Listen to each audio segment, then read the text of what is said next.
I was a mean girl in high school. Let's talk about it. It's kind of crazy to me that someone like even still cares about it.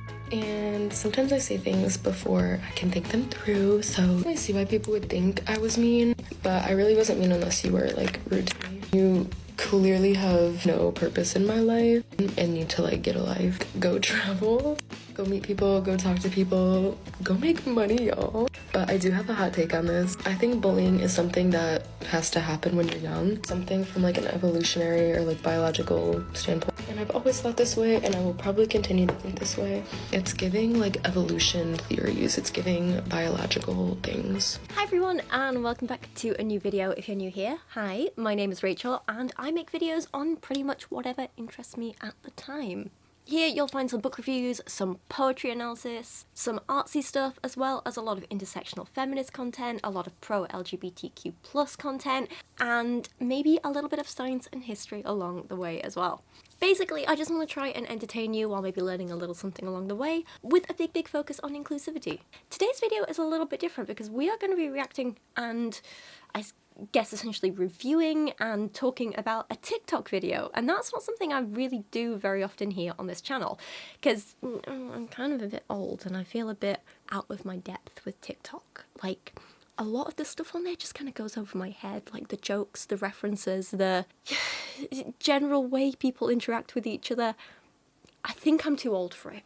And honestly, some of the people there are quite mean. But I did see this video, not actually on TikTok itself because I deleted the app, but on the Do We Know Them podcast. They discussed this video on there and I thought, oh, this is interesting. I have some stuff to say about this. So that's what we're going to be doing today. But very quickly, before we do that, I just want to give a little shout out to how beautiful is this necklace that I'm wearing. This was handmade by a really wonderful friend of mine who goes by Navadia here on YouTube. She is a wonderfully kind woman who is incredibly talented, not only in arts and crafts and this sort of thing, but also in the world of science and video making, and she's wonderful. And if you want to check out her channel, I will link it below.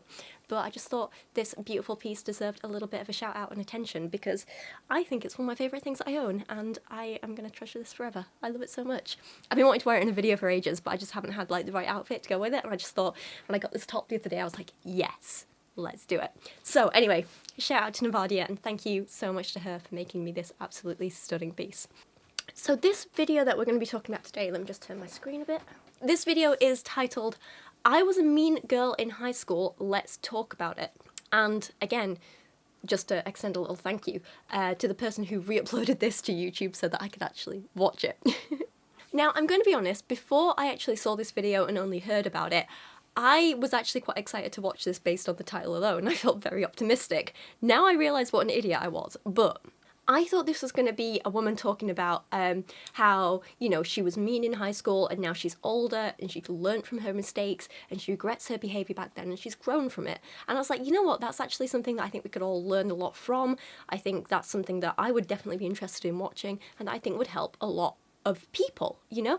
I love to see people grow and change and become better people. And some people call me naive for this, some people call me stupid, some people just don't like that I say this, but I personally really truly believe that everyone has the capacity to be a better person if they want to be. Making mistakes and even sometimes treating people badly is part of being human. Everyone messes up occasionally, but I do believe that everyone has the ability to grow and be better. I know some people who were incredibly mean to me back in high school, and I faced a hell of a lot of bullying back then, but just looking at where they are now, what, like 14, 15 years on, and you see what they're doing through social media, or you talk to people who know them, and they're entirely different people. They were awful to me back then, but now they seem to have actually, like, really grown, and seem to be really cool. Not everyone, some of them are just as cruel, like the woman who mocked me in the takeaway in Penistone, but some actually really have grown and changed, and I think that's something we need to celebrate, you know? Now, don't get me wrong, I'm not saying that if you've been hurt personally, you need to forgive the person who hurt you. Not at all. No one is ever going to force you to do that. But I am saying that as a society, I think we need to appreciate that people do grow and change, and I really believe in that. But I just don't personally believe someone's a lost cause because they made a mistake once or twice or throughout a period in their lives, you know? I believe as a I believe as a society we need to be more open to people growing and changing and be more accepting of that and encouraging of that, you know? I guess before we watch any specifics of this video, I guess I want to have like a little bit of a personal rant, and if you're not interested in this, that's fine. Jump to the timestamp on screen right now. But like, I know that myself, I have changed so much in my life, and I look back at different periods of like time, and while I still recognise myself, I can look back and be like, oh, well, you know what, I would have behaved differently here, I would have behaved differently here, this is what I would have done differently here, I wish I'd done this instead here. And I think that's a really important skill we should all develop in ourselves, like this ability to be self-reflective and then implement those changes in the future. I'm not the best at it, I still mess up, but it's something I'm trying to work on. I mean, like, thanks to my absolute lack of social skills, I've definitely made mistakes in the past and hurt people's feelings, and I thoroughly regret that. So there's this one story that I think I've told before where I was like maybe 12, 13, something like that, and I didn't really have friends at that age. I wasn't really, not like proper friends, real friends. I had a lot of people who mocked me and made fun of me and made me feel like crap, and I was really struggling to fit in. But there were these two girls, and they were friends, they were very much friends, and I did what I still do now, like when I'm trying to fit in with people, I observe them and try and figure out how to behave from that. So one of these friends was kind of making these jokes about the other, about her shoes, and she was like going on and she was laughing and she was making up these jokes, and I was like, oh, so this is what you do.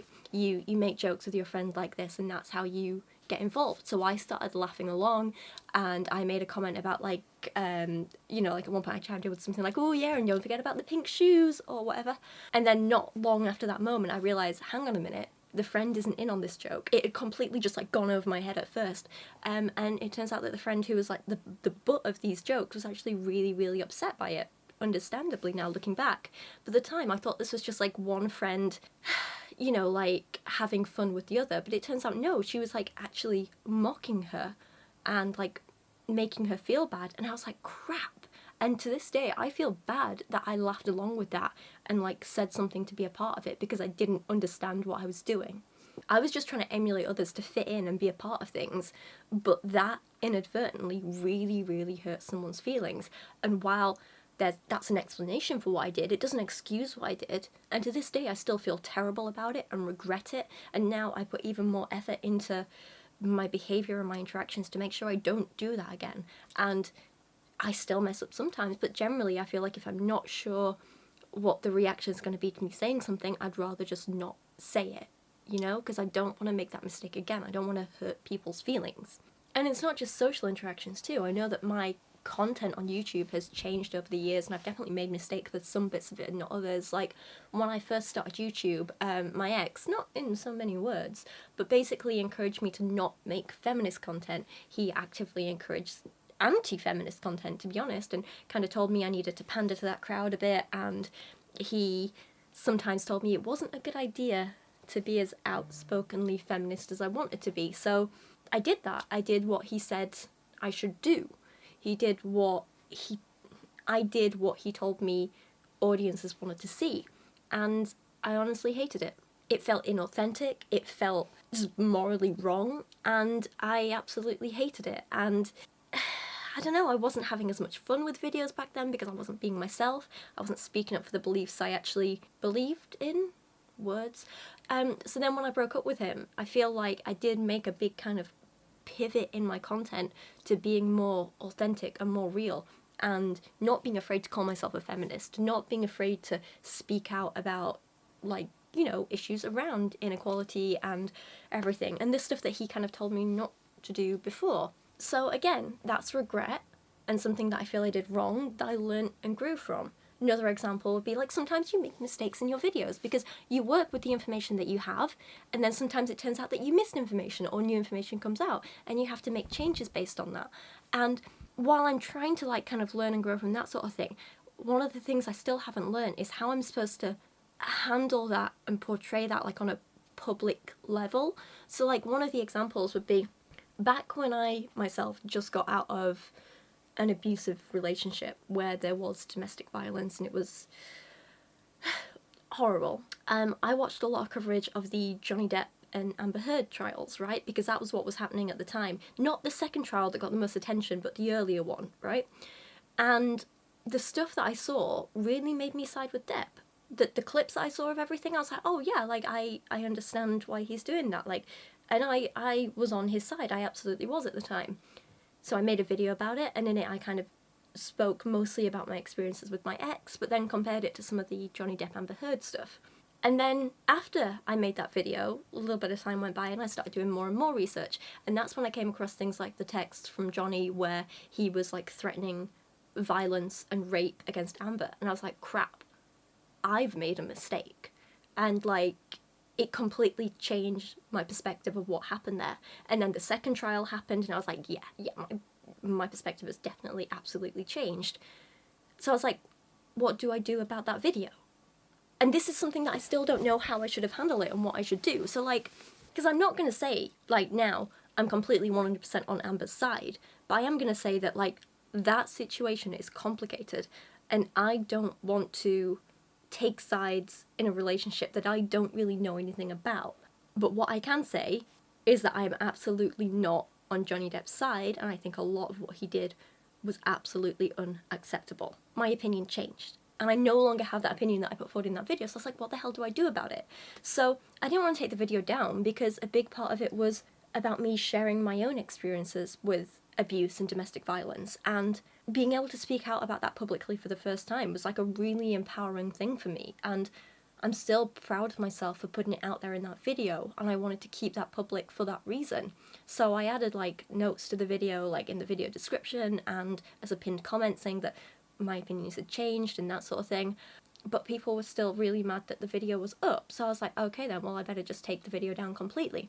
But then, since the video was down completely and my comments weren't there saying that I changed my mind, you still get people being like, oh, well, you know, she supports Johnny Depp, so she's pro-domestic violence, she supports abuse. And I'm like, as a victim myself, that's a really insensitive thing for you to say. So on the one hand, that's like an example of me like learning and growing from a situation when I got more information, but not knowing how to express that on a public platform. It's difficult, you know? And I think the other thing that I learned from that situation is that, like, I know now I would rather not speak too early on some topics because I don't want to risk spreading misinformation like I did there. And there's a couple of other examples of videos where, like, I've missed bits out or not understood something properly, and it has been wrong because I'm a human and I make mistakes. But now I'd rather not speak about something before I fully know the facts. And again, this causes some people to be really angry with me because they're like, why aren't you speaking about this and this and this and this? And I'm like, because I don't know enough. I'd rather stay silent than risk spreading misinformation, and I don't think that's a bad thing, but it does make some people angry. So I guess I still haven't learned how to deal with that, you know? But anyway, I bring these up because even though those examples of like changing and growing and stuff maybe aren't as extreme as other people's, you know, I've never done anything like be racist towards someone or use racist slurs, or, you know, I've never been homophobic or transphobic, I've never attacked people for that sort of thing, I've never outwardly hurt anyone like that, you know, like I've not done those extremities. I can say that with 100% certainty. So something like misunderstanding a situation and laughing along about someone's shoes might be minor in comparison in some people's eyes, but to me, that's still a big significant part of my life and something that I regret to a significant degree. And I think looking at myself and knowing that I can grow and change from those things gives me faith that others can as well, whether it's other minor things like that or something maybe a bit more serious. To look at another example, and I'm going to talk about this in more detail actually in a video I've got coming up. I'm still working on the script at the minute, but it's the Paul and Morgan spend 24 hours with Girl Defined video. I'm doing a response to that because obviously everyone wants to see it.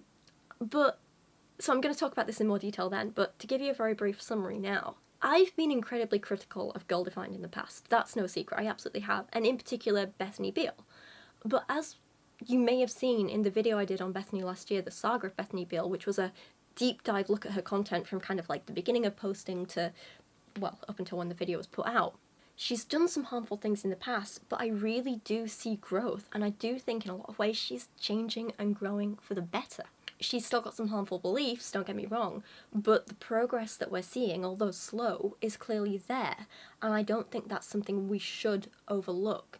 Because ultimately the way to get people to be better people and treat people better is to encourage the positive behaviours. So for me, I see it a bit like... I don't mean to this... Oh god, words, right. I don't mean for this to sound like I'm comparing people to animals, and I'm not saying we need to train people, but as an analogy, and purely as an analogy, think about when you're training a dog. You don't get anywhere by being angry and violent and scolding the dog for bad behaviours. You train a dog through positive reinforcement, and I think that's a thing we need to do with people as well. Positive reinforcement for the good things they do will get you a lot further than scolding them for every bad thing they do.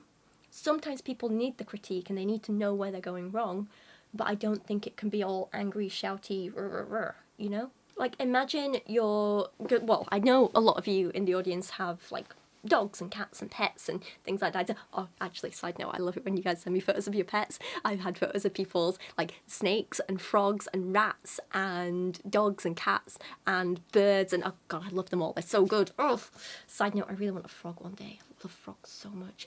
Anyway, where was I going with this? Potty training dogs, right. This is a very long aside, I'm so sorry. As you guys might know, if you have toilet trained any animal or done any training with any animal, I'm just going to use, like, house training dogs as an example, right? I think I said potty training.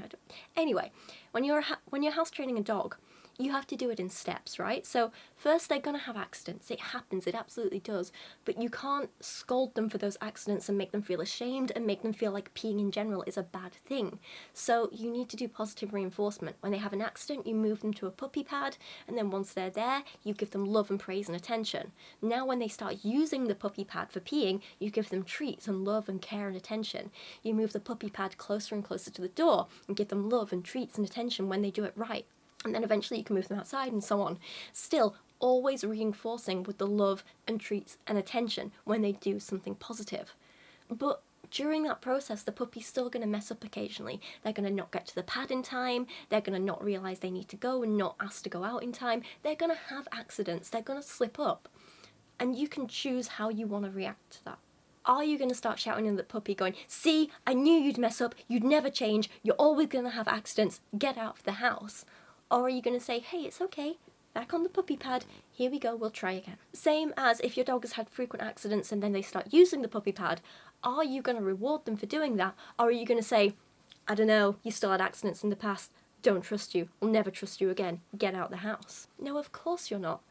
We know the positive reinforcement works in dogs, so why aren't we willing to give the same benefit of the doubt and treatment and encouragement to other humans? Sure, you have that thing of, like, humans have a little bit more sentience and stuff like that, and a conscience, and they kind of know what they're doing, and they make more conscious choices than a puppy does. But at the same time, puppies only have accidents because they don't know any better. And as much as I hate to say it, some humans are only being harmful because they don't know any better. It's up to those of us who do to kind of help teach and encourage the others and hope they find their way there, you know?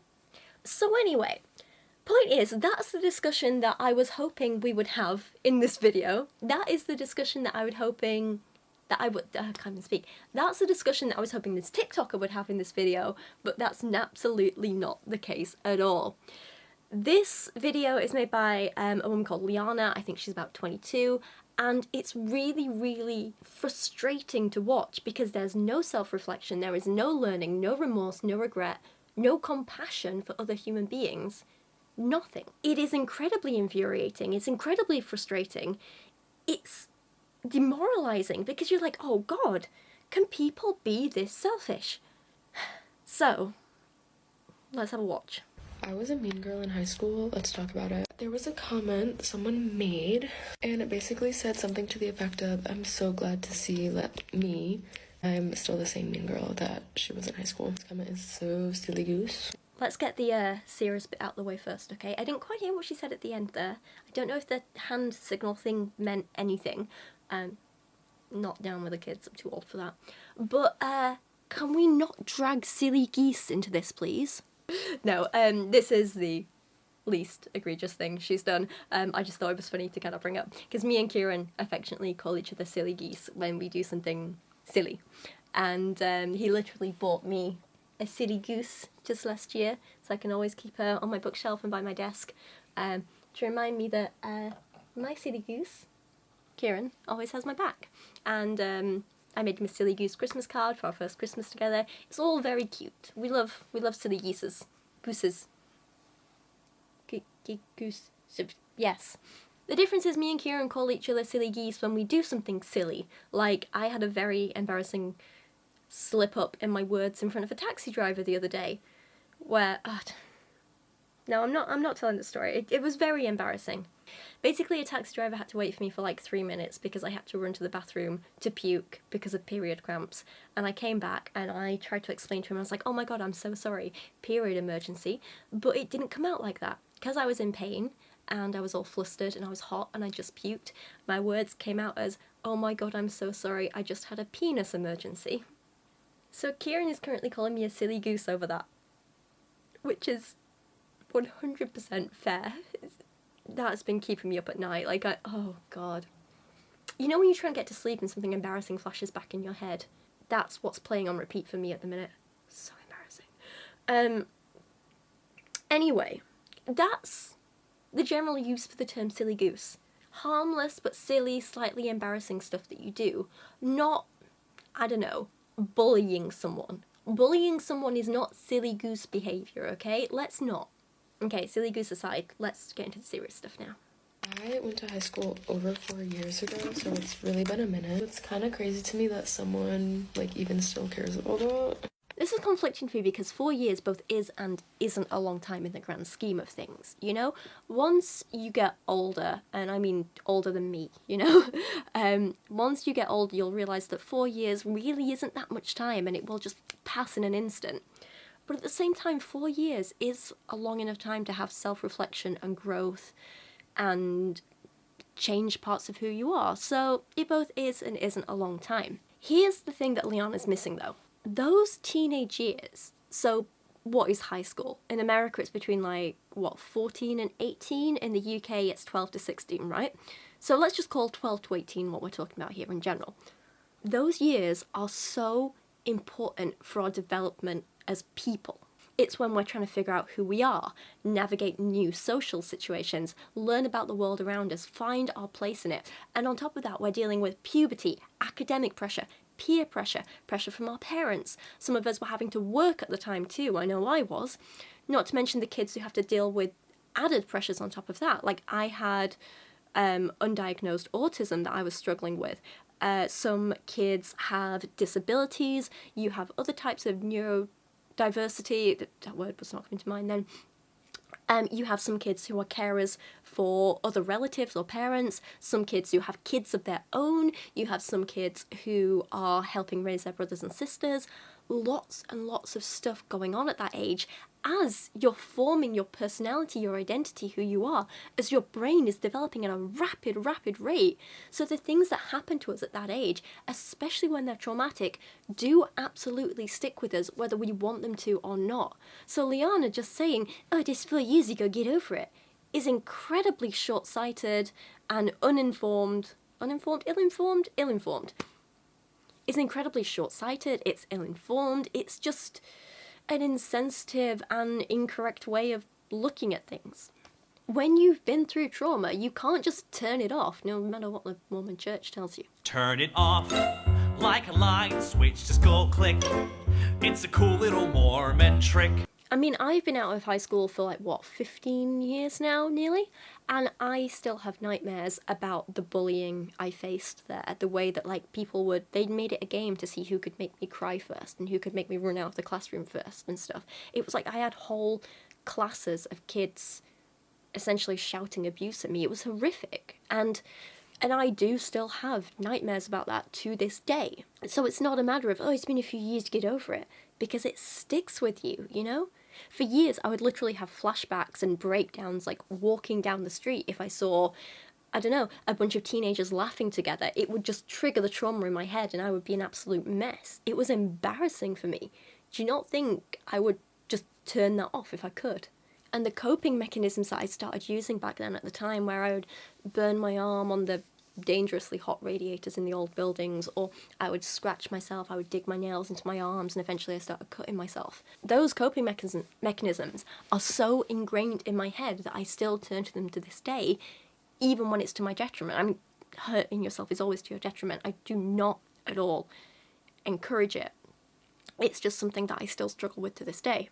So yeah, that stuff sticks with you. I wish I could ask them like what they mean by that, because I wasn't like outwardly mean to just like anyone I went to school with. I was definitely mean to people that like did me dirty or that like, you know, were rude to me or something.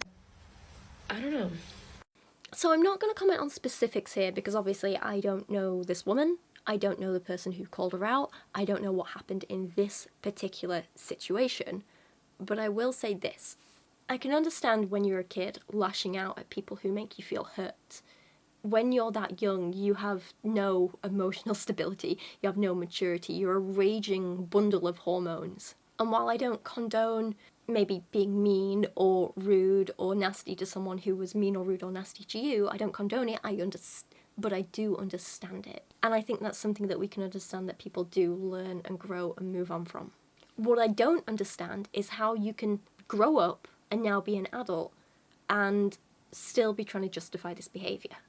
On the one hand, she's 22, so she's still very, very young and naive and, you know, she hasn't lived a life yet, but she's still old enough that she should know better by now. She should know not to treat people like this. If you are an adult and you still have the mindset of, well, they hurt me, so I'll hurt them, then you need to work on that. And I know this because I spent a hell of a lot of years feeling so much anger towards my bullies and being very defensive towards people and sometimes snapping back at people who were horrible to me and who I felt threatened by. And yeah, I struggled with this for a really, really, really long time. And I had to do a hell of a lot of work to get where I am today, where I'm still not perfect at it, but I'm much better than I was. I feel like, or I hope, the older you get and the more work you do on yourself, the more you realise that this whole eye for an eye thing doesn't help anyone. It's not healthy for anyone involved. It doesn't make anything better. It just hurts all of you involved in the long run. That said, we have to acknowledge that there are levels to this idea of snapping back, you know? I think some are more appropriate than others. So if someone told her she had stupid hair unprovoked and she responded with like, oh, shut up, idiot, that could be perceived as like being mean in response, but I think, yeah, completely understandable. I don't think any of us would shame her for that. We've all snapped back at people like that, right? We all probably still do, like if we're having a bad day, you know? But if the response is inappropriate, like for example, it was more like, oh, this girl spoke to a guy that I liked, so now I'm going to harass her every day and call her stupid and ugly and every name I can think of and wear her down until she hates herself. That's never okay, and that's not an appropriate response. So I don't know what level it is that we're dealing with in terms of Leanna's story and the people she said she bullied. The people said she... and the people who said she bullied them. That's what I'm trying to say. Oh my god, my brain is foggy today. Are we talking they called her a name so she called them a name? Or are we talking she perceived a slight so she made their lives hell? We don't know what level this is on, if it's this end or somewhere in the middle, you know? Although I do feel that her not clarifying what end of the mean spectrum we're on is a bit concerning, and it makes me worry it's more to the bad end than the harmless end. Also, at this point, her qualifier of I wasn't outwardly mean to just anyone is concerning to me, because this suggests to me that she was privately mean to everyone. A lot of people, many people, I don't know. And let me tell you this as someone who has experienced it. It doesn't matter if you're doing it publicly or privately. When you're there in your little groups, being mean about someone behind their back, it will get back to them and it will hurt them. And honestly, no good comes of it from anyone involved, especially you guys who are doing the talking.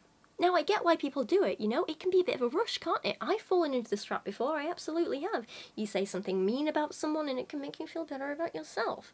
But it's a false sense of happiness. It's not real, it doesn't last, and ultimately it does more harm to you and the people you're talking about than whatever good you think it might be doing. It's a nasty, nasty habit, and it's one you should absolutely get out of. I try and live my life at this point where if I wouldn't say it to someone's face, I wouldn't say it behind their back. And that's not always easy to do, and I slip up myself sometimes, and I have to catch myself and be like, no, that was mean, stop it. But I think it's something that's really, really helpful to kind of, you know, keep your eye on and kind of police your own behaviour. Not police, just, I don't know, encourage kindness in yourself. Just, it's better for everyone involved, isn't it? It's sad though, because I do see this kind of nasty talking behind people's back behaviour carried over into a lot of adults, and it really does concern me. Like, the amount of people I see online being nasty about people that they barely know, or public figures, or, oh, I used to go to school with this girl, let's bitch about her online, or like, oh, can you believe what this celebrity was wearing, doing, saying, thinking, blah, blah, blah. Like, the amount of people that think it's okay to do that because it's not face-to-face is concerning. And like I say, I have fallen into that trap too, many, many times. It's part of what makes us human. We don't necessarily need to be ashamed of having done it in the past, but we do need to realise that it's unhealthy behaviour and stop justifying it and learn that, hang on, we need to do better here. You know? And I put myself in that category as well. Absolutely. I didn't really care about people when I was in high school. I'm just busy doing my own thing and dealing with my own stuff. I had a lot going on when I was that age. Yeah. I really wish that I could have commented, or I could have like seen who they were so I would like know more of the story. Basically, my high school life was very strange. I was pretty smart, like I am pretty smart. So I was in a lot of the like higher academic classes, but I wasn't friends with any of the kids in those classes. So I always felt kind of like out of the loop. Yeah, I never just got along with any of those kids, and they never really like made an effort to hang out with me. Plus, I also have really bad RBF, so that might have had something to do with it. Okay, so I'm old and I had to Google this because again, this is an embarrassing thing to admit. I thought when she said RBF, she meant like she had a medical condition or something, and you know, she was always having to leave the classroom to get her RBF medication or... No. RBF apparently means resting bitch face. Seriously. Now, don't get me wrong, I'm not saying you ever have to change your expression or smile just because people say you should, or like pretend to feel something you're not. I'm absolutely not saying that. And I'm also not saying you have to be an expert at body language right off the bat, because my autistic little self knows body language is hard both to express and to read. And by hard I mean it's basically impossible. How do people do it naturally? To this day, I still struggle to express myself through tone and facial expressions, even after years of like noticing that I'm bad at it and actively practicing. You know? I know quite a few of you in my audience are autistic as well, so you can probably relate to this, where you try and say something and the tone comes out all wrong and you're like, oh my god. Right? So like the other day, me and Kieran, we were making like dinner plans, and we'd had to reschedule. We were going to go out for dinner last week. We had to reschedule because I got ill, I got a really bad flu, and I'd rebooked the day. And I told him, I was like, oh, I've rebooked for Saturday night, is that okay? And he went, oh, well, can we maybe do like the next day? Because I'm going out with the guys that day, we're going on a hike. I told you the other night. And I was like, wait, what? Because I started panicking, because I'm like, what do you mean he told me and I forgot? Like, where have I messed up? What have I done wrong here? Like, how could I forget this? Like, so I'm in panic mode thinking like, oh my god, why have I done this? That's not what my tone expressed. Apparently I sounded angry. And Kieran was immediately like, oh my god, I'm so sorry. Like, what have I done wrong? Like, and I was like, oh my god, no, like, you haven't done anything wrong. I'm concerned at myself for not remembering this. And it was a whole thing. And he apologized and I apologized, and we had a good giggle about it in the end. But it just shows how easy it is to not express yourself in the way that you mean to. You know, you can get your tone wrong very easily, and yeah. Expressions are hard. But it was fine. He had a lovely day out with the guys on Saturday. We went for dinner on Sunday. Both were lovely. And it turns out that he just told me the other night when we were out with a group of friends, and it was noisy in the bar and it was loud and we'd had some wine, and I just didn't hear him properly and forgot about it. It just didn't stick in my brain, that was all. So I hadn't actually done anything wrong. He definitely hadn't done anything wrong. It was just one of those things. Anyway, point is, I'm not saying you have to be an expert in body language or even expressing yourself, and I'm not saying you have to smile on command, because you know when men in the street are like, smile, love, worst thing ever, isn't it? But one thing I have learned is that if you want to be friends with people and you want to make yourself seem approachable and friendly and like not put people off, the easiest way to do that is to just smile at them and have a really open, welcoming facial expression. And if you struggle with that, it's okay, practice in the mirror. I did. Because if you look angry and closed off all the time, then people will assume that you don't want them approaching you, and people will essentially stay away. So you can't acknowledge that you have an angry, unwelcoming face and expression and then blame the other people for staying away from you, you know? If you want people to talk to you and be your friend, you need to communicate with your face and expression that you are open to having people come talk to you and be your friend, you know? So that means smiling, sometimes like slightly raised eyebrows, and like, you know, and then when you are listening to people, active listening can be really good. Nodding along, asking questions, that sort of thing. Like just being open to that stuff. This is what I've learned. So, I'm sorry, but I don't accept, you just didn't like me because I have resting bitch face and I won't do anything about it. Hee hee, boo hoo, poor me. I don't accept that as an excuse. Because I feel like if you know your expression is off-putting to people and you're still doing it, you can't blame them for being put off by you. I don't know.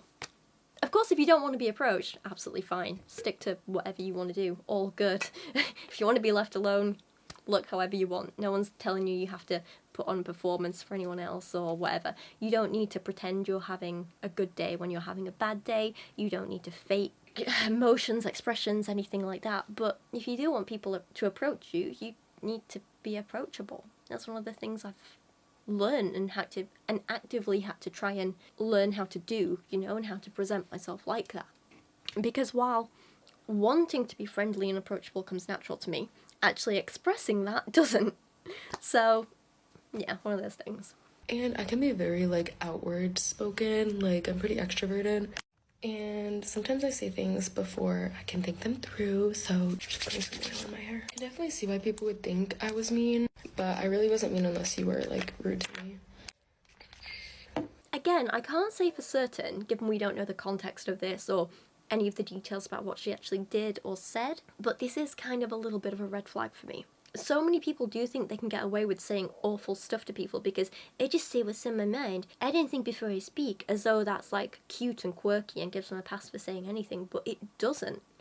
This is where self-reflection is so important. We all slip up sometimes. We all say stuff that we don't mean. We all say stuff without thinking. That's a part of being human. The difference is how we react to it.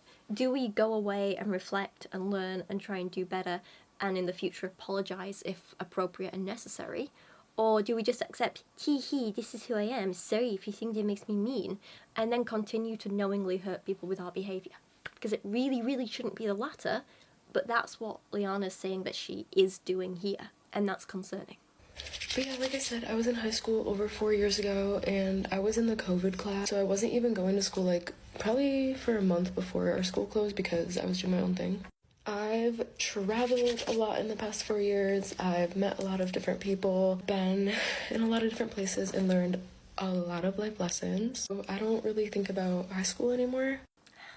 See, this feels like peak Dunning-Kruger of, like, life. So if you guys know the whole, like, Dunning-Kruger scale thing, basically it's, or Dunning-Kruger effect it's sometimes called. Basically it's about how people sometimes have this personal bias over how much they know and how much they think they know, so they overestimate their own abilities, and generally the scale sort of thing goes a bit like, well, I'll pop it on screen.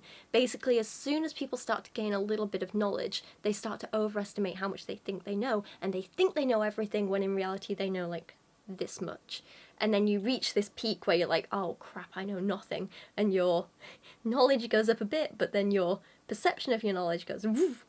And then slowly you can start to build up again, and kind of your perception and actual knowledge will be a little bit more aligned as you go forward. But I feel like Liana is kind of at this peak point where she thinks she knows all of this, when in reality she knows all of this, you know? It's a thing that happens to all of us. Again, I just think it's important that we have to be aware of it. Liana has clearly been so privileged to be able to do such a lot at such a young age that most of us will never have the chance to do. And honestly, good for her for that and for taking those opportunities and making the most of them. I want her to continue to make the most of them. No one's saying she shouldn't have been given those opportunities, not at all. Like, good for her that she's had them. But maybe it's better to use that position of privilege for good instead of whatever the hell this is. And maybe the next lesson she should focus on is having a bit more compassion for other people, you know? And if you're still focused on me in high school, then you clearly have no purpose in my life. because you would definitely have a different opinion if you like actually knew me. Yeah, I'm sorry, but this isn't about her pain and what this commenter can do for her. It's about how she caused them trauma and pain, and the focus should be on how she can help them heal, if she can at all. The thing is though, up to this point in her video, everything could sort of be excused or explained, and it wouldn't be that much of a big deal. I probably wouldn't be here making a video, maybe not many people would be talking about it. But where she really loses me, and where what I think really needs talking about, is the last half of this video. Because just when you think it can't get worse, it keeps getting worse. Listen to this. If you're still someone who's like focused on high school and it's been almost 5 years, y'all must be chronically online and need to like get a life. Go travel, go meet people, go talk to people, go make money, y'all. This is her response to someone saying, "You bullied me, you made me feel like crap. Go travel, go meet people, go make money." Do you know how few people get the opportunities to do any, never mind all of this? I think Liana, for all these experiences she says she has, actually needs to get out there in the real world and learn about how real people live and what few opportunities most people actually have in comparison to what she had. And she just needs a little compassion for them. She really does. I'm sorry, but someone being traumatized by bullying in their teen years does not mean someone now is chronically online, and that has nothing to do with what you or whoever bullied them did. To work through that trauma, most people need to do stuff like building up their self-esteem, surrounding themselves with good people they can trust, working with a therapist and so on, not just, go make money, yo. Bothers me. And I feel like if someone is expressing to you, hey, this thing you did traumatized me and caused me problems, having the person who bullied them turn around and say, "Lord, don't care, get a life," is just re-traumatizing them all over again. I have a person who's been harassing me online for coming up to 5 years now, and they're a complete bully, and I'm so overwhelmed by everything that's going on there, and it's just constant, all the time. They won't leave me alone, and they have bullied me to the point of a suicide attempt in the past. I have hurt myself because of them and their behaviour towards me on countless occasions. And every time they publicly mock my suicide attempt, every time they bring up my struggles with self-harm, every time they call me names and lie about me and say all this nasty stuff, every time they post about me, because we're, oh my god, it's in the hundreds and hundreds and hundreds of posts now. Every time they bring that stuff up again, it makes me feel so worthless and alone, and it reminds me of how I felt right before I tried to kill myself, and I feel like I'm not deserving of life, like I'm not deserving to be here, like I'm not human. Every time they tell me that they don't care how I feel, that I deserve what I got. They told me I deserved my suicide attempt. Like, it just takes me back there to being in that bath filled with my blood, wanting to die all over again. And no matter how much therapy I have, the more they keep bringing it up, the more it messes me up, and I just feel so out of my depth and alone and exhausted by it all. And they just keep going and going and going, and I feel completely helpless. And like recently their big thing has been that apparently my entire personality is nothing more than a brand, a persona.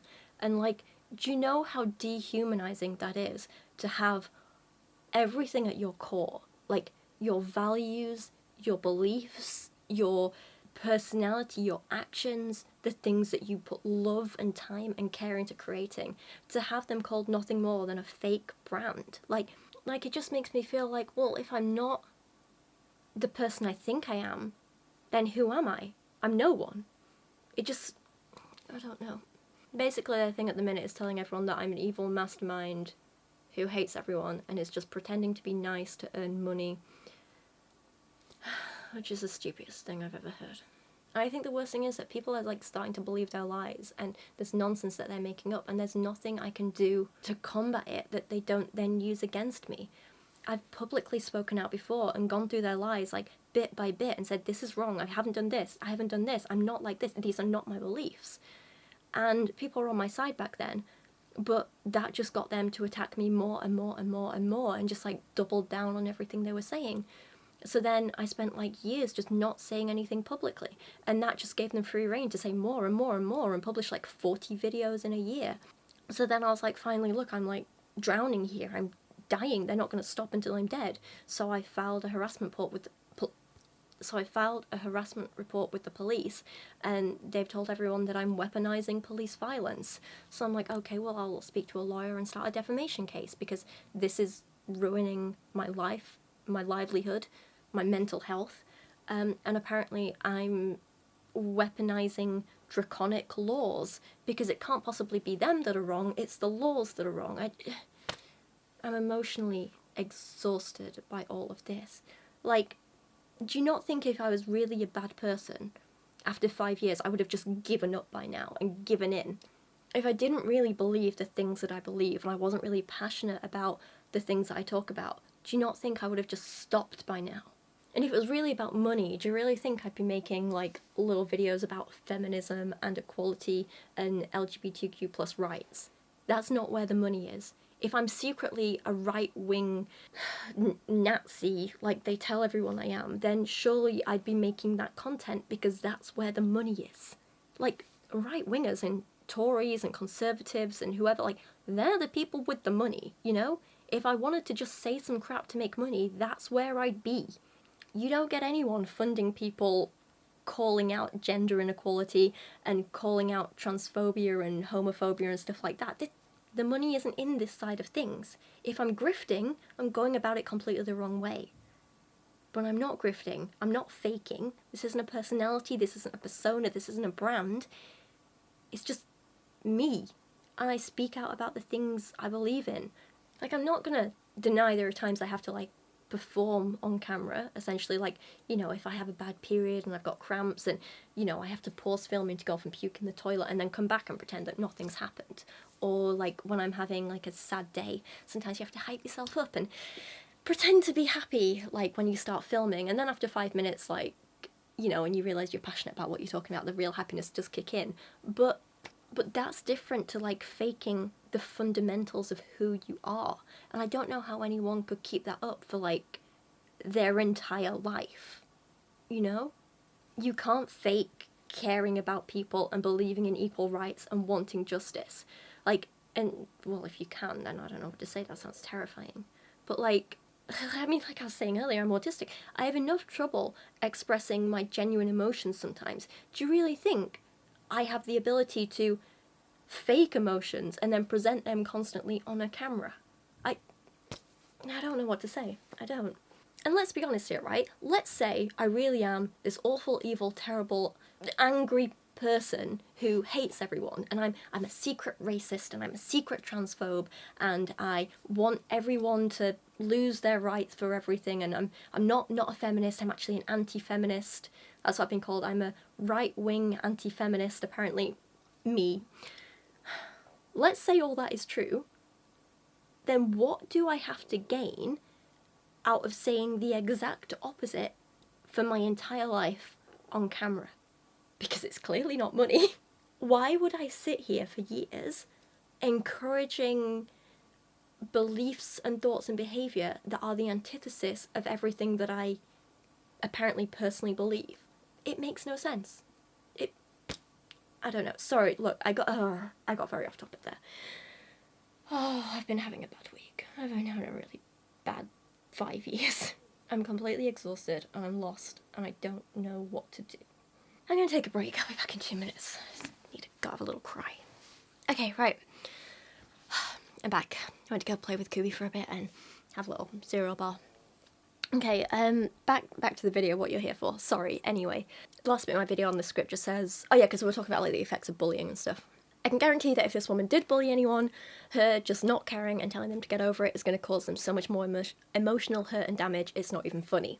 Absolutely true. Let's get back to the video. Watch another clip.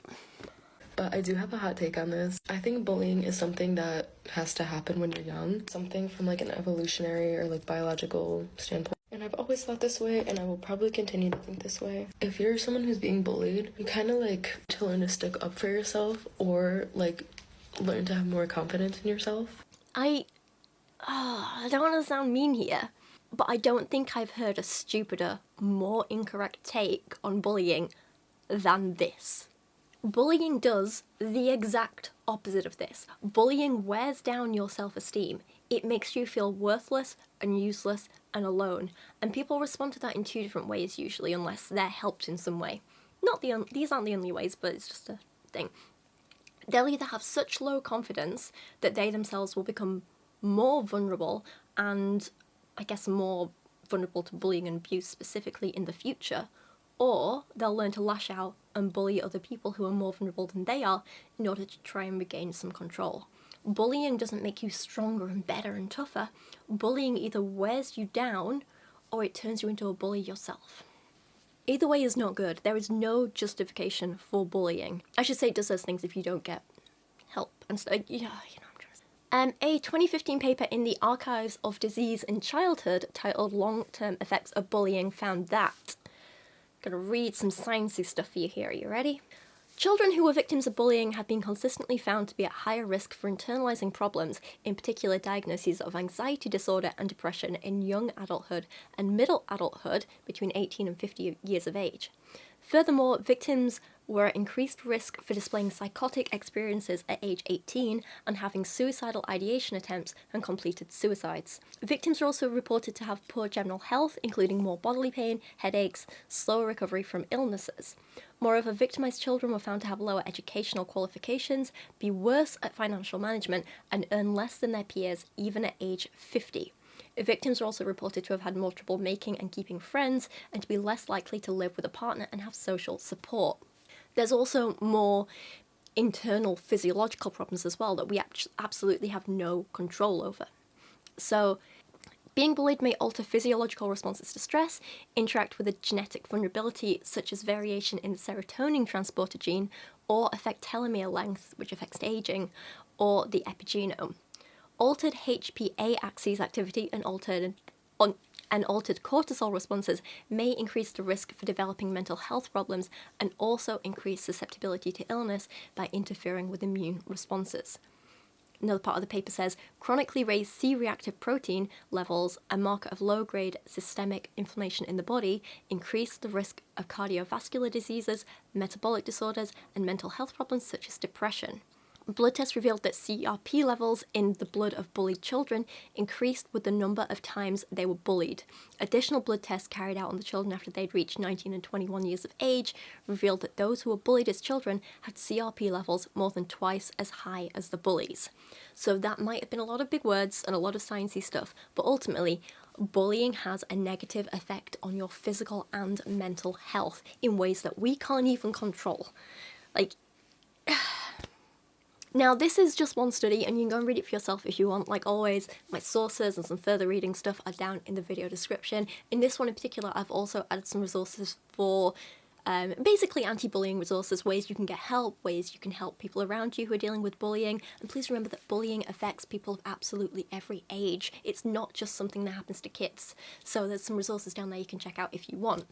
But anyway, like I'm saying, this is only one paper, but there are plenty of others out there which show really similar findings. So the fact of the matter is, bullying is harmful to a person's long-term physical and mental health, their life, their education, their career, their social prospects, I can't even speak, and just in general, their overall well-being. Bullying does not make you better and stronger. Bullying is damaging. Liana is wrong in every way. Bullying in America, or like the Mean Girls of America, bruh, it's really not that bad. Y'all ever seen K-dramas? Y'all know what happens in other countries, what bullies are like. American teenagers have gotten so soft these days because of social media. Literally anything offends people and makes people be like, oh, I'm being bullied. Oh, stop it. I hate this stuff. And I'm not even going to dignify this with a response.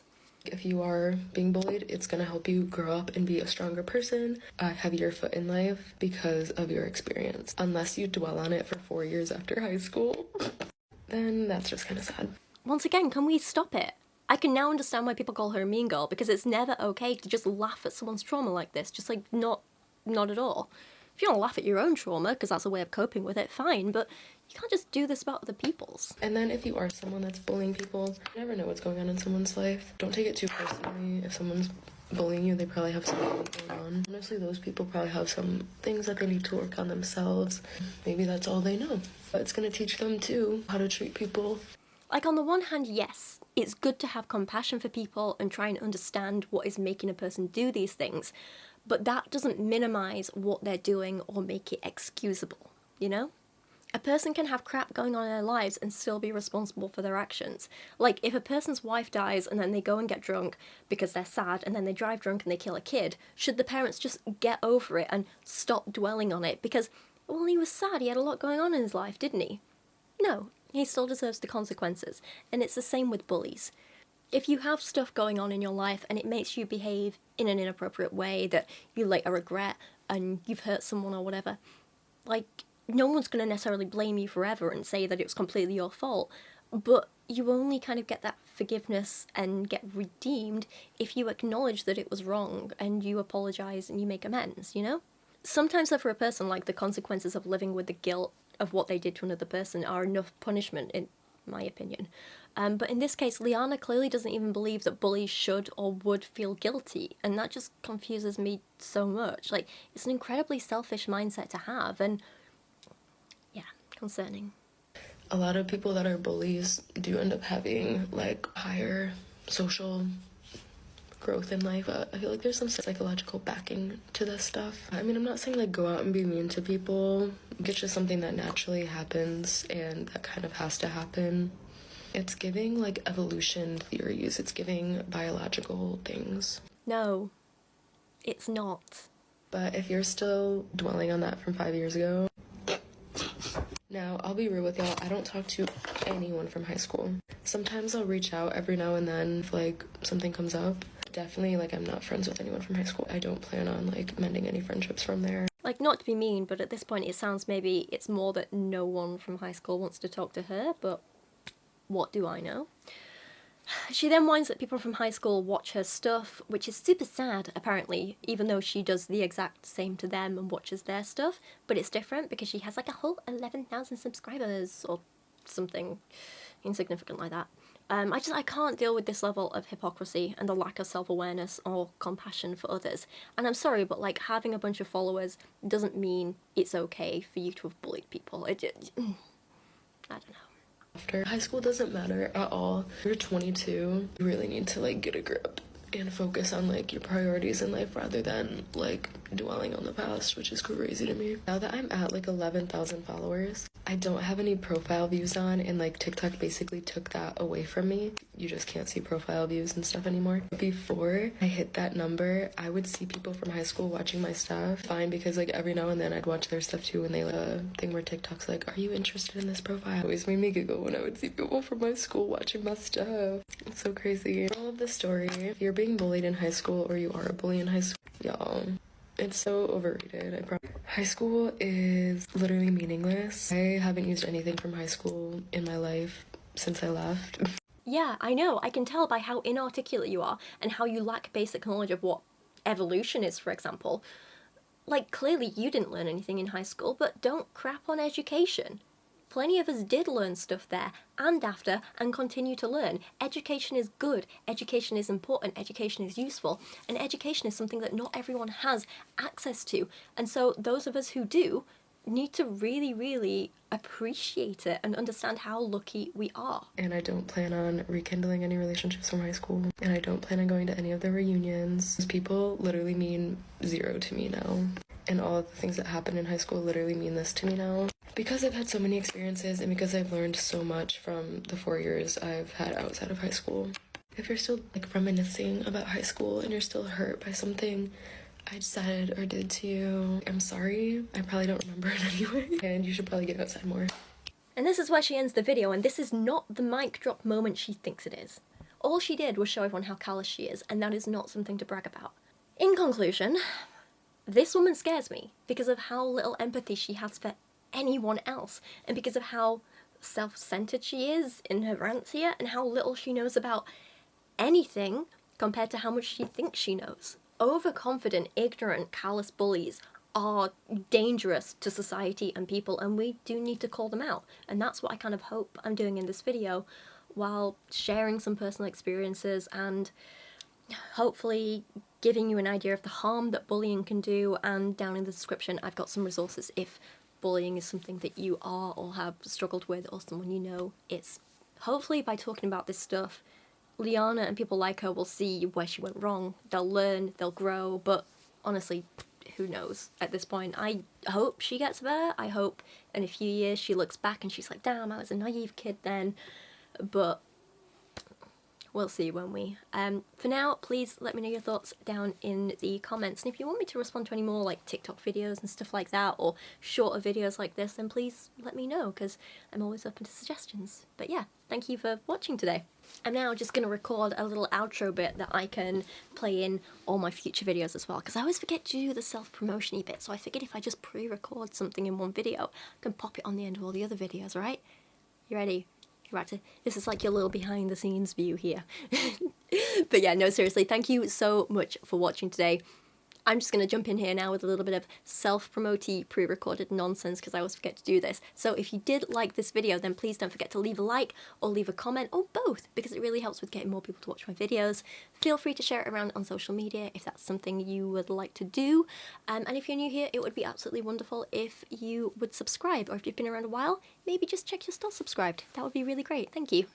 If you do want to see more of me, I do have a second channel where I post little vloggy bits, some little art bits, some makeup videos, just some little me ranting type bits, and also clips of some of my longer videos, so you can go check that out if you want. I also have a personal Instagram account, which is mostly me just posting my photography, my dog, my art, my friends, fun stuff like that.